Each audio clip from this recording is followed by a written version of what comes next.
Yeah, went into Denver on Friday, and I felt obviously the first period wasn't what we wanted from our group here, and a lot of things went into that, and just kind of getting to Saturday and doing the things that we had to do. And I think skating was the one, competing was the next, and with a depleted lineup, sometimes having kind of a desperation mentality as well. And I think biggest thing is having that Saturday mentality go into Friday nights here, and we're looking forward to that. Having a big weekend here coming up here. Duluth coming into our building, they're playing well. They've got guys back in their lineup, and should be a good NCHC matchup here. Yeah, how does it change things with Max Plant back? I know you guys didn't see him in November. Yeah, he brings a added dimension of really good skill and compete, and a guy's that's a threat on the ice all the time. And it's no different than any other weekend that we play now. Playing Denver, playing different teams, that we've currently been playing against here that have really good players in their lineup too. So, I think it's paying attention to, when he's on the ice and making sure time and space is a key element of that, making not giving him that much time and space, but also too of playing the way we need to do of puck possession and making them chase us around the ice as well here too. So, like I said, I think it's a situation here where both teams are loaded with really good players, and at the end of the day, it all comes down to the puck races, puck battle side of it.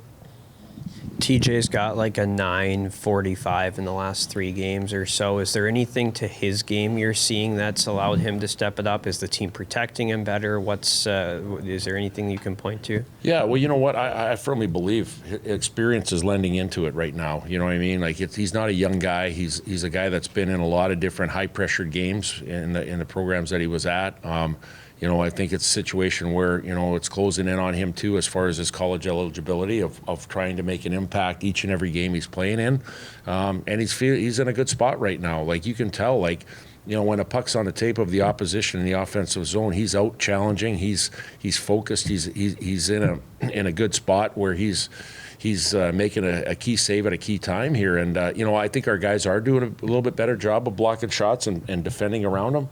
But, he's been left, in some situations where he's had to make huge saves going down the stretch in the third periods here. And again, that's what big-time goaltenders do. And again, our league is loaded full of great goaltenders, and ours is stepping up right now.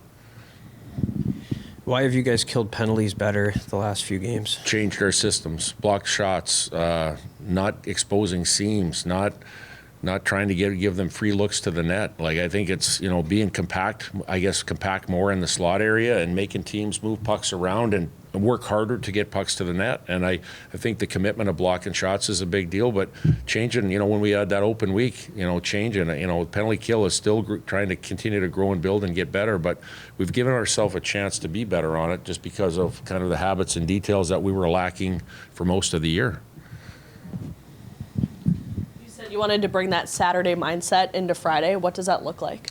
Yeah, it looks like being ready from the drop of the puck as far as, the situations that you want to dictate. And, I think when we went into Denver on Friday, we were sitting back, and I think the biggest thing is if your legs aren't moving, you don't give yourself a chance. You don't give yourself a chance to be with the puck, to be an offensive threat, because teams suffocate you right away if you're not moving your feet.